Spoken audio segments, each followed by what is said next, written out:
Today, we're breaking down the BeyondTrust breach. This thing was a huge deal, a critical vulnerability that kicked off a frantic global race against time for cybersecurity teams everywhere. So let's just jump right in with the number that tells you almost everything you need to know, 9.9. That's on the CVSS severity scale, which, only goes up to 10. So yeah, 9.9 is about as bad as it gets. We're not talking about a small crack here. This is a massive, wide-open door. And this wasn't just some theoretical threat somebody found in a lab. Nope. As this quote from security researchers at Watchtower shows, almost as soon as this flaw went public, attackers were already using it. That's what in the wild means. Real attacks on real companies happening right now. And that, right there, kicked off this incredibly high-stakes race. You've got the attackers on one side, who now have this brand new weapon and are trying to hit as many targets as possible. And on the other side, you've got the defenders, all the IT and security pros just scrambling to patch their systems before they're next. Okay, so what is this flaw that got everybody so panicked? Let's dig into the nitty-gritty of the vulnerability itself.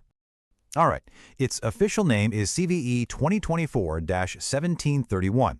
Now, the two phrases you really got to pay attention to are pre-authentication and remote code execution. What that means in plain English is that an attacker needs literally nothing to get in. No username, no password. They can just walk right up to a vulnerable system from anywhere in the world and start running their own code. And if they pull that off, well, they've got the keys to the kingdom. They can waltz in, steal your data, shut down your services. We're talking about a complete system compromise. Basically, they own the machine and everything on it.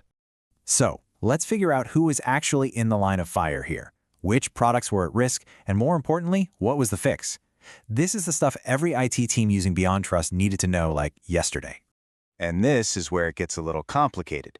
The vulnerability hit two of their major products, remote support and privileged remote access.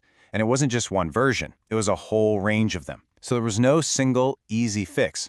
IT teams had to figure out exactly what version they were running, and then either apply a very specific patch or do a full-on upgrade to get safe. To really feel the pressure everyone was under, you just have to look at the timeline. The speed at which this whole situation developed is, frankly, a huge part of the story. It's kind of wild. Look at this. The vulnerability was officially announced to the public on February 6th. By February 10th, just 4 days later, attackers were already exploiting it. 4 days. In the world of enterprise IT, that is nothing. That's barely enough time to figure out what you need to do, let alone test the patch and roll it out everywhere. The pressure was immense. Okay, so the starting gun fires. What are the attackers actually doing? How do you take a vulnerability on paper and turn it into a real-world weapon? It's hard to overstate how fast they moved.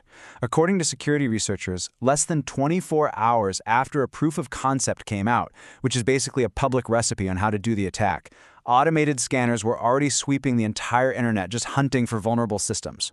And get this, a staggering 86% of those first scans came from one single IP address, hiding behind a VPN in Frankfurt. This tells you it wasn't a bunch of random kids in basements. This was an organized, automated attack operation that just added this new exploit to their toolkit and hit go. And it wasn't just a simple smash and grab either. Researchers at Arctic Wolf mapped out the whole attack chain. First, they'd probe the system. Then they'd use the exploit to get in. But then, and this is key, they'd install their own remote access tools to make sure they could get back in later. From there, they used standard IT tools to move laterally, jumping from one machine to another inside the network, looking for the good stuff. So, with attackers actively on the move, how did the good guys fight back? Let's look at the official response and what organizations were told to do, stat. Now, BeyondTrust's guidance created a really important fork in the road.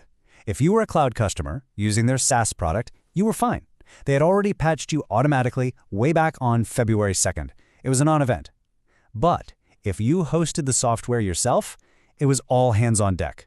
The responsibility was entirely on you to apply the update immediately. This vulnerability was so serious that the US government stepped in. The cybersecurity agency, CISA, added it to its must-patch list. And this wasn't a friendly suggestion. It was a directive. It gave all federal agencies an incredibly tight 3-day deadline to get their systems fixed. That's a huge signal of just how dangerous this was. And this whole incident, it really leaves us with a bigger and, frankly, a kind of scary question. The time between a flaw being announced and attackers using it is shrinking. We're talking hours, not days or weeks. So it forces us to ask, in this new reality, is our old model of just trying to patch as fast as we can still fast enough?